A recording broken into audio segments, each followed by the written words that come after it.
உன்னை நம்பி நான் இருக்க வெள்ளிமலையான் மகனே வேலையா என் வாழ்வு வளம் காண கடைக்கண் பாரையா கடைக்கண் பாரையா.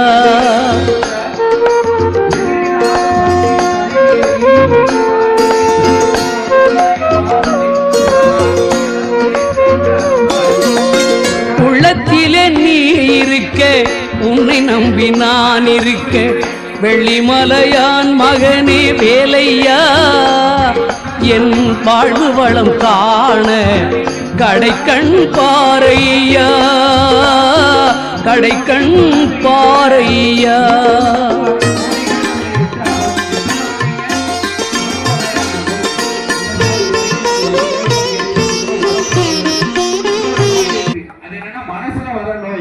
அது என்னன்னா கவலை.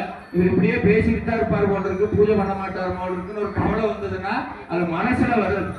உடம்புல உங்களுக்கு அவங்க கர்மவனை சார்ந்து நோய் வரும். நிறைய பேர் சொல்லுவாங்க உடம்புல ஏன் வியாதி வந்ததுன்னா சாப்பிடாம வந்தது, கிருமியினால வந்தது. அப்படி கிடையவே கிடையாது. ஒவ்வொரு உயிரும் பூமியில பிறக்கும் போது அதை செஞ்ச பாவமனைக்கு ஏத்த மாதிரி நோயும் உள்ளே தான் இருக்கு. அது எப்ப வெளிப்படணுமோ அப்ப வெளிப்படும், எப்ப அது குறையுமோ அப்ப குறையும்.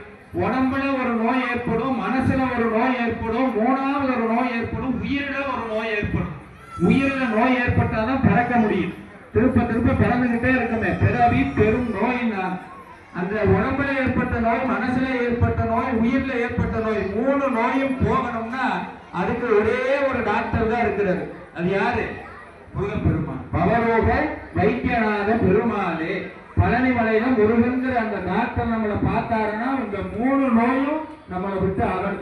அப்படி அகலனுங்கிறதுக்காகத்தான் போகர் பெருமான் ஞான தண்டாயுத பாணிய அற்புதமாக நவபாஷாணத்தில் உருவாக்கி வைத்தார். அது உருவான காலகட்டமும் இந்த தைப்பூசம் தான்.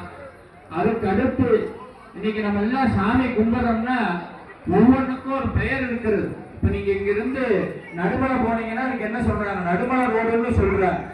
அது மாதிரி ஒவ்வொரு பாதைக்கும் ஒரு வழி இருக்கிறது, ஒரு பெயர் இருக்கிறது.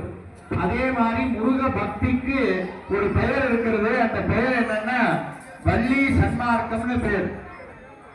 அந்த பக்திக்கு பெயர் வள்ளி சன்மார்க்கம்னு பெயர். நம்ம கும்பிடுற அந்த முறைக்கு பெயர் வள்ளி சன்மார்க்கம். முருகப்பெருமான் வள்ளியை திரைப்படத்துல சென்று